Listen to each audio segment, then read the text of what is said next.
Hi అండి. తర్వాత రోజు శనివారం ఇక్కడ భోజనాలు ఉన్నాడని చెప్పాను కదా, దాని కంటిన్యూ వీడియో. తర్వాత బజ్జీలు వేసాడు, తర్వాత దొండకాయ ఫ్రై, బజ్జీలు, దొండకాయ ఫ్రై, అప్పడాలు, పులిహోర ఇవన్నీ చేశాడు. నెక్స్ట్ అన్నీ ఒకేసారి లేదని నేను ఒకసారి వీడియో తీసాను ఖాళీ లేక. ఇవన్నీ ఇంకా కుదిన రేసి ఇవన్నీ చేశారు కదా, అవన్నీ చూపించడం కావాలి. తర్వాత భోజనాలు స్టార్ట్ అయిపోయాయి.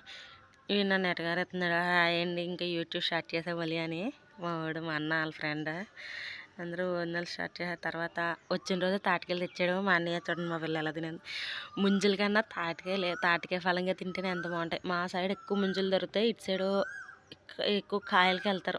అంటే ఎక్కడైనా తాటికాయలు దొరుకుతాయి కానీ అటు సైడ్ మేము ఎక్కువ వెళ్ళాం. ఇక్కడ మా అన్నయ్య వాళ్ళు ఫ్రెండ్స్తో బయటికి వెళ్ళి తెస్తూ ఉంటారు ఇంటికి. ఏదైనా తాటికాయ ఫలంగా తింటేనే ఎంత బాగుంటుందని చూడండి. ఫస్ట్లో నాకు తినడం వచ్చేది కదా, అలా నేర్చుకున్నాను. పెళ్ళి అవ్వకముందు అయితే వేసవిలో ప్రతిసారి తాటికాయలు తినేవాళ్ళు అండి. ఇక్కడ అయితే ముంజలే ఇంకా.